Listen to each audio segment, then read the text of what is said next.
Fala comigo agora, não o que eu gostaria de ouvir, mas o que eu preciso ouvir. Diga bem forte: eu repreendo toda ação maligna contra a palavra de Deus, em nome de Jesus, amém. Convido você a abrir comigo sua Bíblia, no livro de 1 Timóteo, capítulo 5. Nós estamos nesse mês de maio, falando sobre família, que é algo muito importante, irmãos, pois nós não abrimos mão e não desistimos da família. No primeiro dia, primeiro domingo, Deus falou conosco, fazendo uma rápida revisão, falou sobre nós valorizarmos aquilo que Deus tem nos dado. Nós usamos essa imagem aqui, dessa menina aqui, né, tão fofinha, mas já espiando a casa do vizinho. Não olha a casa do vizinho, irmãos, é coisa feia, viu? Ficar espionando, né? Uma imagem que fala sobre a gente valorizar aquilo que Deus tem nos dado. Presta atenção, irmãos, quando você acorda todos os dias de manhã, você tem uma escolha a fazer. Você pode ficar triste por aquilo que lhe falta, ou você pode ficar feliz por aquilo que Deus tem te dado. É uma escolha que nós fazemos. Todos nós, nenhuma pessoa tem tudo, você sabia disso? Eu aprendi esses muitos anos aconselhando, tratando com pessoas, e eu já aprendi a observar isso. Nenhuma pessoa tem tudo. Deus não dá tudo para uma pessoa. Todo mundo tem algo, todo mundo também tem uma luta para viver. Então você pode escolher diariamente, ou ficar triste porque eu não tenho isso, porque eu não tenho aquilo, ou escolher agradecer ao Senhor e ser grato por aquilo que Ele tem te dado, amém? Semana passada Deus falou conosco sobre o companheirismo, e aqui nós temos essa imagem, umas xícaras ali de café, talvez algo tão mais simples, umas coisas mais simples, que você pode fazer com alguém, tomar um café com a pessoa. E nós vimos semana passada que é muito importante nós fazermos algo para as pessoas. É muito importante você trabalhar para a sua família, é muito importante você fazer alguma tarefa na casa para as pessoas da sua casa, é muito importante você comprar um presente para outra pessoa, amém, irmãos? Mas o que realmente satisfaz a alma de uma pessoa, não é aquilo que eu faço para ela somente, mas é aquilo que eu faço com ela. Nós temos que ter momentos com as pessoas, brincar junto, passear junto, cozinhar junto, viajarmos juntos, conversarmos juntos. Quando eu faço algo com a pessoa, aí a sua alma é plenamente satisfeita. E hoje, também num dia muito especial, nós queremos falar hoje sobre uma geração, sobre aqueles que estão na terceira idade. Essa pregação, eu preguei ela há cerca de uns 5 anos atrás, quando eu participei de um seminário. Eu quero fazer questão aqui de referência, o seminário de pastores, nós estivemos ali falando sobre gerações, o pastor André Fontana que trouxe essa palavra naquele seminário, ela guardou, entrou muito no meu coração, falou muito comigo. E desde que eu preguei, irmãos, essa mensagem, há cerca de uns 5 anos na nossa igreja, a partir daquele ano nós mudamos, nós melhoramos muitas coisas. A partir daquele ano nós começamos todo mês de maio a fazer uma homenagem para aqueles que estão na melhor idade. Mas eu nunca mais voltei e preguei a mensagem, e hoje eu queria voltar e pregar essa mensagem. Hoje é uma pregação um pouco diferente, uma pregação mais de ensino, uma pregação de trazer mais sabedoria sobre nós. E nós vamos ver hoje o que a Bíblia diz, o que a Bíblia fala, qual é a visão bíblica sobre a terceira idade. Por isso nós temos aquela foto tão linda e vai ser realmente um momento maravilhoso, amém? Por isso eu sempre incentivo você, abra a sua Bíblia, mas também abra o seu coração, amém? Vamos ver o que Paulo diz ao seu discípulo na fé, seu filho na fé, Timóteo, um jovem pastor de uma igreja. Ele disse a Timóteo e aquela igreja diz para nós hoje: não repreenda asperamente o homem idoso, mas exorte-o como se ele fosse seu pai. Trate os jovens como a irmãos, as mulheres idosas como a mães, e as moças como a irmãs, com toda a pureza. Paulo está falando aqui de gerações. Ele diz que como naquela igreja, nas igrejas dos dias de hoje, nós temos diferentes gerações entre nós. E Paulo ensina então ali o seu discípulo a como tratar um ao outro. Ele diz: olha, tome cuidado com os mais idosos, trate cada idoso na sua igreja como se fosse o seu pai, como se fosse a sua mãe. Trate os mais jovens, os moços, as moças, como se fossem irmãos e irmãs, ou seja, com aquele olhar de pureza, com aquele olhar de respeito àquela pessoa. Irmãos, infelizmente, nós temos vivido uma crise nas gerações. As gerações, nos dias de hoje, elas estão em choque, elas têm estado em guerra uma com a outra. Cada vez mais tem sido difícil uma geração ter paciência com a outra geração. Cada vez tem sido mais difícil uma geração compreender, ter respeito com ela. Esses dias atrás eu vi uma estatística, um estudo de um filósofo canadense. Ele dizia o seguinte, preste atenção nisso. Ele dizia que o que o mundo evoluiu nos últimos 40 anos, antes desses 40 anos, precisou de 200 anos para evoluir. Ou seja, se nós pegarmos 40 anos atrás, ou seja, 1979, é isso? 40 anos atrás, o que levou 200 anos antes, ou seja, do ano de 1779 até o ano de 1979, 200 anos, vou ver se consigo explicar aqui. Nos últimos 40 anos, evoluiu na mesma proporção. O que demorou 200 anos para evoluir, evoluiu em apenas 40. E a tendência com as mudanças é que isso aconteça mais rápido ainda. O que isso quer dizer? Preste atenção. Hoje, quando você pega uma pessoa de 60 anos de idade e você pega um jovem de 20 anos de idade, a diferença são de 40 anos.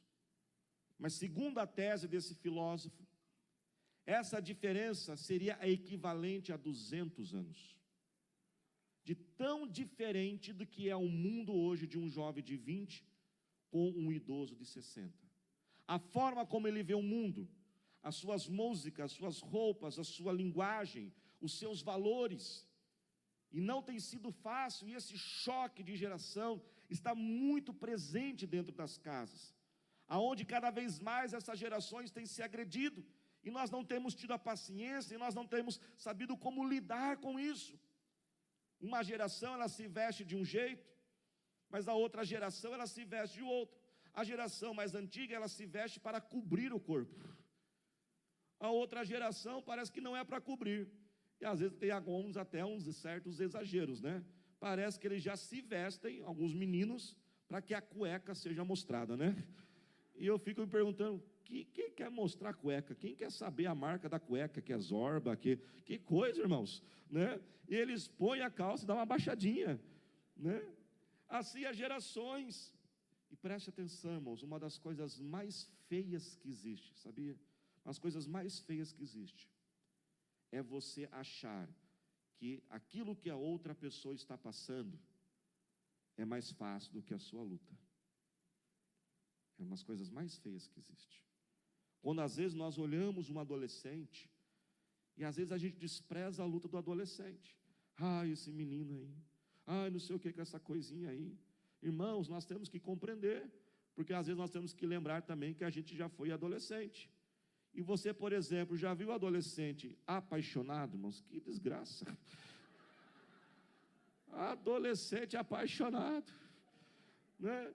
Porque ele leva o fora da menina com 13 anos de idade, ele acha que acabou a vida dele. Ela acha que vai ficar solteira para o resto da vida. E aí você está brigando com o menino, esse menino aqui não estuda direito, porque ele não leva a sério. Vai verificar se ele está apaixonado. Porque se ele estiver apaixonado com 13 anos de idade, até os estudos, né, ele viaja, não consegue. Cada geração tem o seu desafio. E quem aqui já foi adolescente sabe o que eu estou falando. Por isso que dá muita risada aí, né? Quantos aqui com adolescentes choraram, eu vou ficar encalhado, não vou namorar ninguém. Meu Deus, está com 13 anos, né?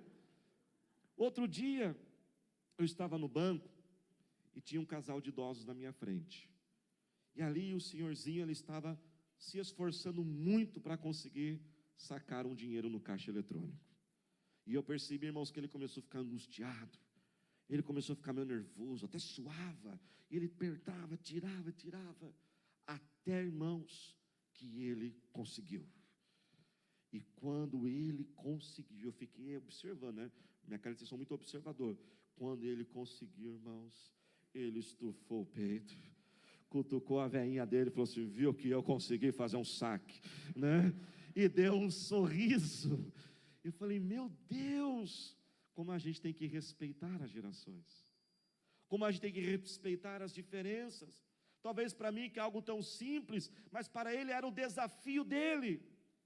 Mas nessa noite nós estamos aqui para falar de todas as gerações, mas para trazer uma reflexão sobre nós, sobre uma geração em específica, aqueles que estão na terceira idade, ou uma forma mais carinhosa, a melhor idade.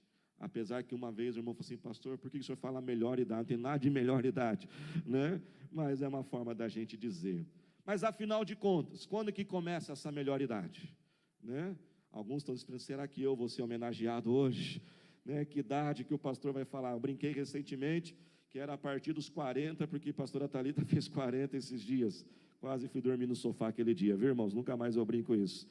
Mas preste atenção, existem 4 tipos de idades. Quantos tipos de idade, irmãos? 4. Existe a idade biológica. A idade biológica é aquela idade, tira a foto, que eu saio tudo com a boca torta e com a barriga para frente, né, irmãos? Então, agora, se for tirar a foto, a gente combina antes. A idade biológica, irmãos, é aquela idade que você calcula do dia do seu nascimento, né, até o dia que você está hoje. Você nasceu no dia tal, no ano tal. Preste atenção, alguns estudos dizem que na própria velhice há três idades da velhice, 3 grupos. Primeiro, aqueles que estão dos 65, 60 até mais ou menos 75, são os idosos jovens, ó. Tem um que até cutucou a esposa aí agora: ó, sou idoso jovem, né? Aí tem aqueles que estão de 75 até 85, que são os idosos velhos. E aqueles que já estão acima de 85, são os idosos mais velhos. Em países do primeiro mundo, a terceira idade é definida a partir dos 65 anos de idade. Mas nós, terceiro mundo, país em desenvolvimento, é a partir dos 60 anos de idade. Então, se você tem a partir de 60, você vai ser homenageado hoje. Você não escapou, viu? Mas também existe outra idade. Você sabia que existe também a idade social? Sabe aquela velha suspeita que você tinha? Você vê que vai se confirmar hoje.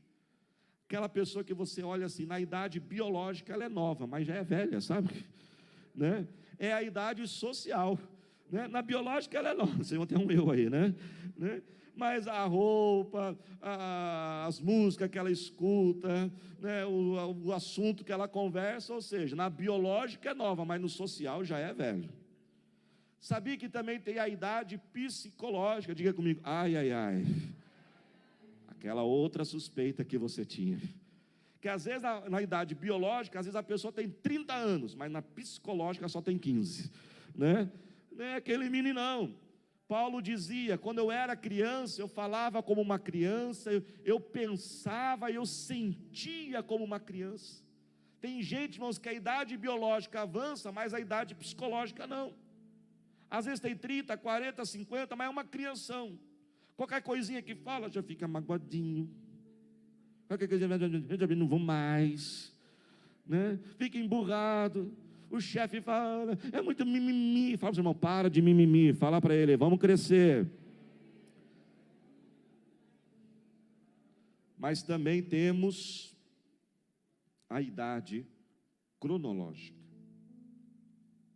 que é a alteração que o corpo vai passando, que aí vai afetar muito a sua forma de viver, seu estilo de vida, sua alimentação, os exercícios, como você cuida do seu corpo. Às vezes a idade biológica é uma, mas às vezes por algum mau cuidado do corpo, a cronológica já é outra. Ou às vezes, né, acontece, o corpo humano não é uma máquina, né? Às vezes a pessoa se cuida muito bem, mas por algum motivo ou outro o seu corpo começa a ter alguns sinais de envelhecimento. Você sabia que a partir dos 40 anos de idade, o indivíduo começa a diminuir 1 centímetro por década? Alguns já fizeram a conta aí, já perdi 2, perdi 3. Vocês soubessem que eu vejo aqui de cima. Quem já fez 40 começou a perder um aí, viu? Com o tempo, você começa a perder o equilíbrio, os ombros se curvam, a cabeça se inclina, os joelhos começam a ficar mais flexionados, e lentamente a pessoa começa a ter uma postura mais encurvada. Com os anos, os ossos ficam menos resistentes, as articulações mais frágeis, começa a ter uma diminuição da força da musculatura, a pele fica mais fina e fria. Você já percebeu quando às vezes você toca uma pessoa mais idosa, parece que está sempre mais frio? Por isso também o outro sinal da velhice são as blusas e as meias. Esses dias, irmãos, eu dormi de meia, falei, estou ficando velho. Misericórdia, né? Aí você já não olha mais o chinelo havaiano, aquele chinelo de fofinho assim para esquentar o pé. Alguns estão se entregando. Começa a ter alterações na visão, na audição, o senso de profundidade, o paladar. Por isso que é comum, conforme vai envelhecendo, você vai começando a ter a perda do apetite.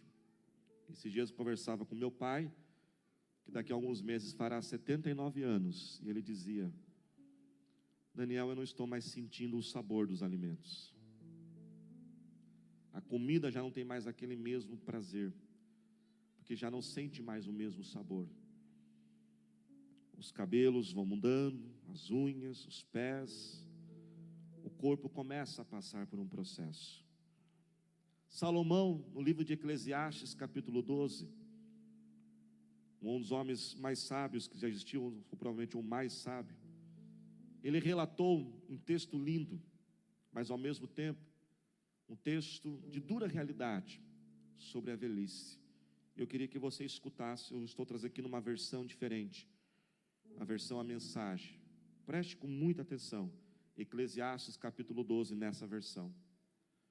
Diz assim: honre e alegre-se no seu Criador enquanto você ainda é jovem, antes que os anos mandem a cobrança e o seu vigor se vá, antes que a visão falhe e o mundo escureça, antes que o inverno leve você a procurar a lareira. Na velhice, o seu corpo já não ajudará muito. Os músculos afrouxam, os passos vacilam, as juntas endurecem, as sombras da noite se apresentam. Você já não poderá ir para onde quer, tudo estará devagar, quase parando. O barulho em sua casa desaparecerá. Você que tem criança pequena, não aguenta aquela criançada, um dia você vai sentir falta daquele barulho. E você acordará com o canto dos pássaros. Passeios nas montanhas serão coisa do passado. Mesmo uma simples caminhada o preocupará.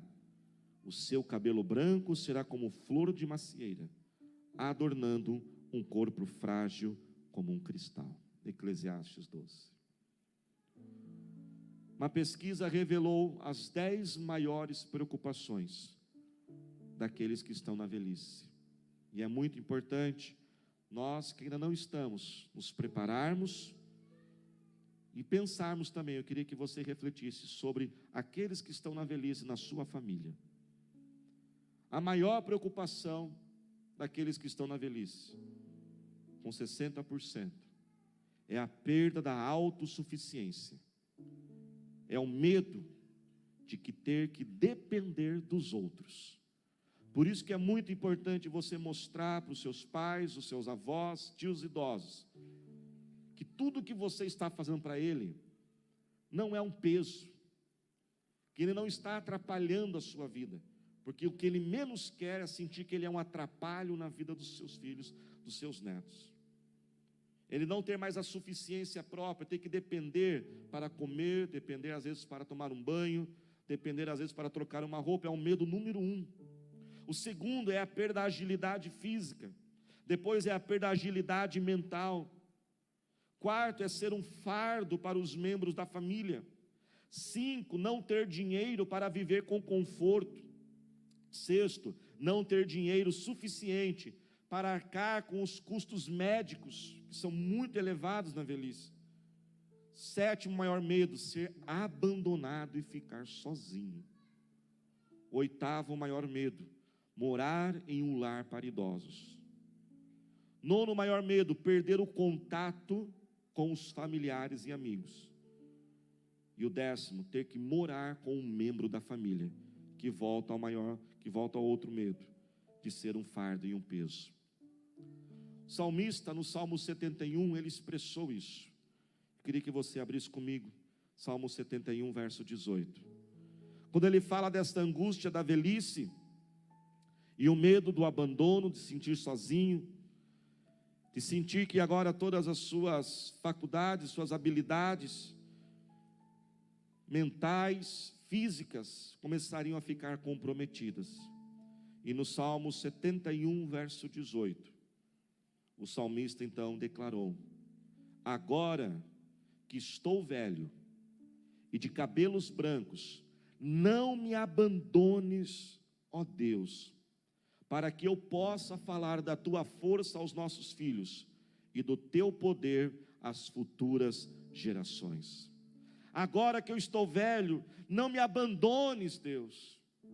Ele mostra que o seu medo, a sua ansiedade de ficar sozinho, de ser agora improdutivo, de não ter mais algo para fazer e realizar. Por isso, irmãos, nessa noite, Deus quer trazer ao nosso coração 2 considerações principais.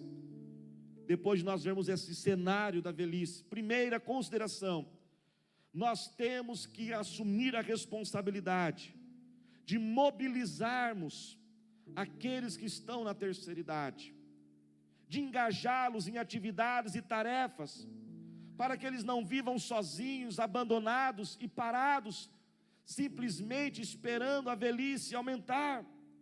Nós precisamos engajá-los, nós precisamos envolvê-los. No livro de Salmos, no livro de Atos 2, livro de Joel, nós lemos a abertura do culto, diz que os velhos ainda terão sonhos.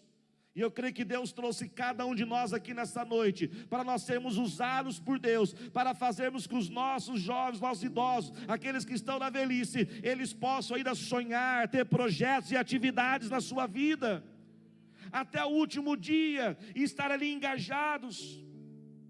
Nós temos que levar isso a sério. Infelizmente, irmãos, nós vivemos numa cultura que ela faz de tudo para a pessoa ficar cada vez mais velha. A medicina avança, a ciência avança, mas depois nós não sabemos o que fazer. Queremos que vivam mais. Preste atenção nisso. Você sabia que no Brasil a média de aposentadoria é aos 53 anos de idade? Aos 53 anos de idade, aqui não vou entrar no tema da Previdência, mas veja bem, irmãos, como que nós podemos dizer que uma pessoa aos 53 anos de idade, ela já não precisa mais exercer a sua profissão? Nós precisamos engajá-los, nós precisamos olhar para eles. E eu quero dizer com você que está na velhice, e nós que estamos se preparando para estar também, porque se você não está, você vai estar um dia. Nós precisamos entender que a sua profissão não define quem você é. Muitas vezes nós olhamos a nossa profissão e definimos: eu sou esta profissão. Não, a sua profissão é o que você faz. Muitos eles constroem a vida, organizam a vida ao redor da sua profissão, mas chegará um dia que você não vai poder mais exercer esta profissão. Algumas profissões há uma oportunidade de se exercer por mais tempo, mas outras profissões não. Então a pessoa ela se dedica toda a sua vida à sua profissão, ela se prepara para a sua profissão, e uma hora que ela tem que se aposentar, uma hora que ela não pode mais exercer a sua profissão, ela já não sabe mais o que fazer com a sua vida. Por exemplo, se uma pessoa ela é professora, agora ela se aposenta, então ela passou a vida inteira, quando todo mundo perguntava para ela o que você era, ela dizia: eu sou uma professora. E passa-se 30, 40 anos dizendo que sou professora, mas e agora que não pode mais lecionar? Quem eu sou? E esse é um grande erro que nós temos que evitar, de achar que quando acabou a profissão, acabou a nossa vida, ainda mais se você se aposentar aos 53, haverão muitos anos. Por isso, irmãos, conforme a idade ela avança, você já tem que começar a se preparar para a velhice, já começar a preparar atividades que vão além da sua profissão, porque um dia que você não tiver mais aquela profissão, você vai ter algo para se ocupar, para se manter ativo. Quem está entendendo, diga amém. O que eu quero sugerir também nessa noite, uma segunda carreira, não somente a carreira profissional, mas a carreira que são os seus hobbies. Conforme você vai envelhecendo, você tem que desenvolver outras atividades, aprender música, a pintar, fazer artesanato, jardinagem, tocar um instrumento, fazer algo que possa te ocupar. E você, meu irmão, minha irmã, que já está na velhice, que Deus possa te abençoar. Nós vamos orar hoje, para que você possa fazer na sua velhice aquilo que você não pôde fazer na sua vida. Que Deus supra a sua necessidade, que Deus dê todos os recursos, que Deus te dê saúde, que Deus te dê força, para você fazer aquilo que você sempre teve o sonho de fazer.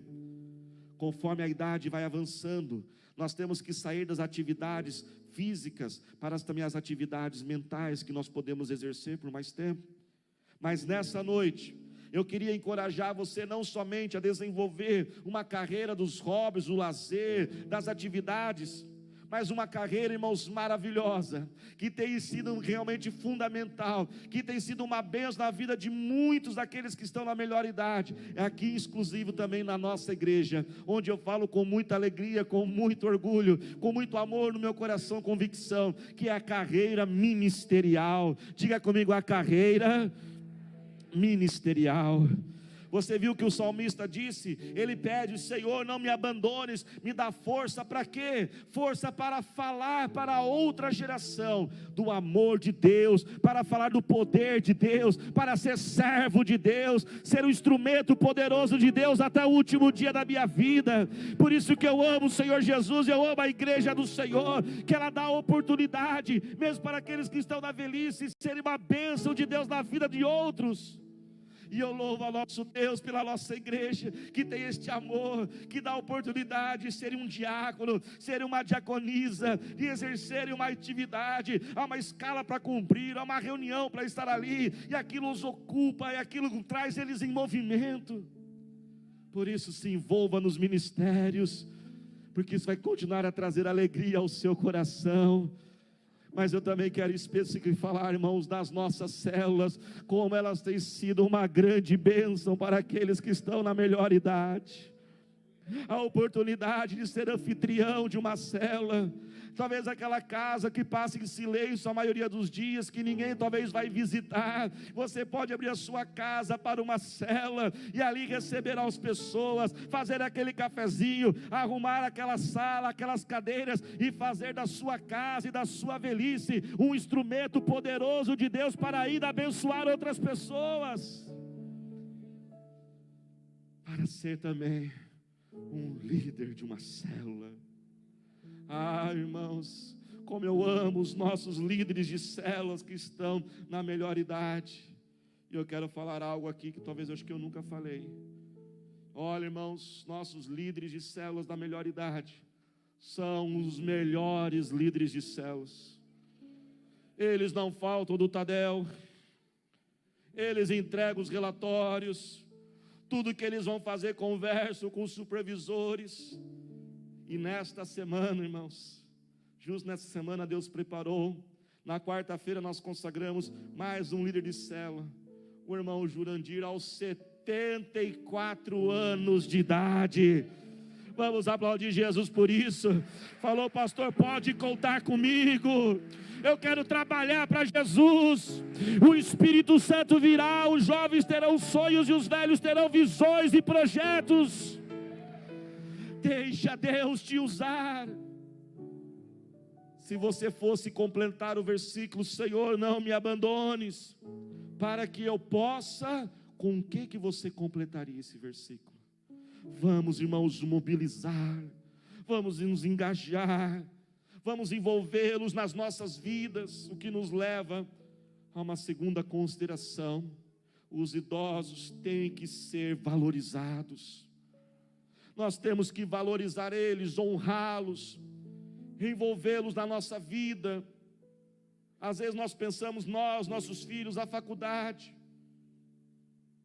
mas quando for construir uma casa, e ao final do culto da pregação da manhã, um irmão da nossa igreja, por volta dos 65 anos, ele falou assim: pastor, por favor, não esqueça de falar no culto das 5, no 7, para o pessoal tomar cuidado com as escadas, que quando forem construir suas casas, pensem quando ficarão mais velhos, quando os pais ficarão. Ele falou assim: eu cuido do meu pai, da minha mãe está com 95 anos de idade, eu tenho que cuidar dela, e como aquelas escadas são difíceis.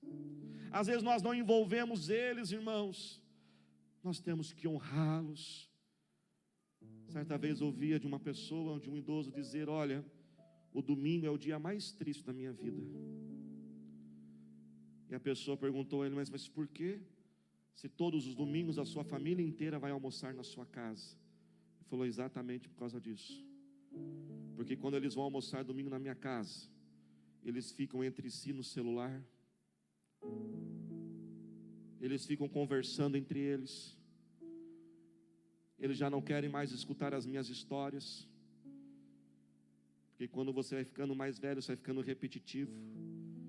Lá vai, eu vou contar tudo aquilo de novo. É que você está produzindo todo dia você tem histórias novas para produzir. E quando eu falo ao pessoal assim, minha filha: pai, o senhor vai repetir aquela história de novo? Eu falei assim: minha filha, só está piorando. Quanto mais velho eu pregar, mais vou repetir as histórias. E a gente não está mais disposto a ouvir. E aquela pessoa dizia: olha, durante a semana eu fico sozinho, mas eu me adapto àquela dor da solidão. Agora veja bem, irmãos, estar sozinho, sentir sozinho com outras pessoas perto, é pior do que se sentir sozinho com ninguém perto. Nós temos que valorizá-los. O livro de Efésios diz: honra o seu pai e a sua mãe, honra os seus líderes, aqueles que estão acima, os idosos, para que os seus dias sejam prolongados, para que os seus dias sejam abençoados. É impressionante, irmãos, quando a gente vê a pessoa que aprende a honrar aqueles que estão acima, a prosperidade na vida da pessoa. E aqueles que praticam a desonra, como são vidas secas, vidas que não produzem. Ame, valorize, envolva ele, não deixe ele de lado, não despreze, não desqualifique, esteja junto. É minha responsabilidade como meu pai, cuidar da casa do meu pai. Vá lá ver se tem uma lâmpada queimada, vai lá ver se tem uma tomada que precisa ser consertada. Mas que nós possamos, irmãos, através dessa mensagem, sermos usados por Deus para mobilizarmos aqueles que estão na terceira idade e para nós honrarmos a eles. E nós queremos fazer isso nesta noite. Por isso eu queria convidar você que tem mais de 60 anos, porque tem que definir uma idade aqui, né, irmãos? Senão não vai dar certo a homenagem. Mas você que tem mais de 60 anos, queria convidar que você viesse aqui à frente. Venha rapidamente. E o livro de Levíticos. Alguns estão querendo empurrar os outros, né? Enquanto eles vêm, coloque o versículo de Levítico 19:32. E Levítico 19:32 diz o seguinte: levantem-se na presença dos idosos, honrem os anciãos, temam o seu Deus, eu sou o Senhor. Levante-se. E a Bíblia diz: honre os idosos, e depois o versículo diz: tema a Deus. Olha, presta atenção, a Bíblia coloca no mesmo nível de honrar a Deus e honrar os anciãos. Eu queria que nós se colocássemos de pé perante eles e nós pudéssemos aplaudi-los neste momento.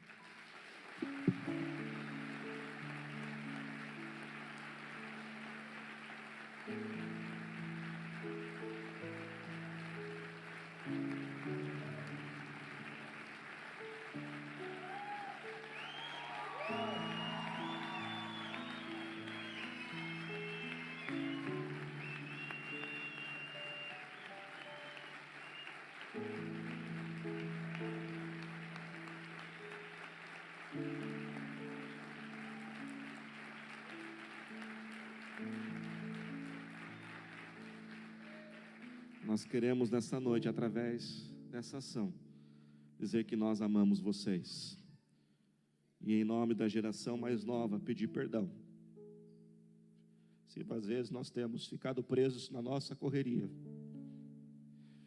E às vezes vocês terem se sentido sozinhos, sentido que ninguém está ali lembrando de vocês. Nós pedimos perdão em nome dessa geração. E que as gerações possam se amar, se respeitar, e entender que cada geração tem o seu desafio. Que Deus possa dar a bênção, a força a vocês. E assim como o Salmo 71, o salmista disse: Senhor, não me abandones e me dê forças. Deus ainda conta com vocês. Levem, pode estar entregando, levem o amor de Deus. Aqueles que estão na velhice, nós precisamos de vocês para serem a referência. Intercedam por nós e nos levem a palavra de Deus. Quando os seus filhos forem deixar os netos para vocês cuidar, que eles gostam de fazer isso, né? Aproveita e prega para eles. Ensine os teus netos a orarem. Aproveita aquele tempo que ele deixou na sua casa. Ensine a ele o amor de Jesus. E eu quero agradecer a esse ministério que cada vez mais tem crescido em nossa igreja, o Ministério da Melhor Idade. Queria chamar aqui a Janaína, que tem liderado sua equipe, a irmã Cida. Irmã Cida, que é como uma mãe para mim. Quando a minha mãe faleceu, a irmã Cida sabe disso, eu chamei ela, né, irmã Cida? Falei: irmã Cida, eu não tenho mais a minha mãe. E eu quero que a senhora exerça algo que minha mãe fazia. Toda vez que a senhora ver algo em mim que precisa ser corrigido, a senhora tem liberdade. E eu dei a ela, e mais algumas irmãs da igreja, a liberdade. E eu dei a ela, falei: irmã Cida, se um dia eu ficar metido demais, se um dia eu estiver abusando demais, se um dia eu estiver fazendo alguma coisa errada, a senhora tem total liberdade para puxar a minha orelha. E esses dias ela achou assim: pastor, preciso falar com o senhor, lembra que o senhor disse para mim? Graças a Deus. Ela falou assim: o senhor está ficando muito torto no púlpito. O senhor está... Isso vai dar problema na perna. O senhor está ficando torto assim. E toda vez que eu estou pregando, às vezes eu me aprumo assim, eu lembro da irmã Cida falando. Esses dias a pastora Thalita queria fazer algo aqui na igreja e eu disse não. Olha o que a pastora Thalita fez, foi falar com a irmã Cida. Falei: irmã Cida, pede para o pastor, porque se a senhora pedir, o pastor não consegue negar para a senhora. Olha só, irmãos, né? A pastora Thalita ligeira, né? Mas obrigado. Em nome da irmã Cida e todos aqui, obrigado, Jana, por cuidar desse ministério. A Jana é a líder da melhor idade, mas está querendo parecer jovenzinha, né? Mulher de oração, até rasgou a calça, tanto ora no joelho. Essa turma é demais. Eu queria que nós orássemos por eles agora, mas eu queria que eles não estivessem aqui sozinhos. Queria que os irmãos saíssem dos seus lugares e todos aqui tivessem alguém junto com eles. Isso pode sair do seu lugar, isso. Isso você que sentir aí no seu coração, se for da sua família, isso. Glória a Deus, sai do seu lugar.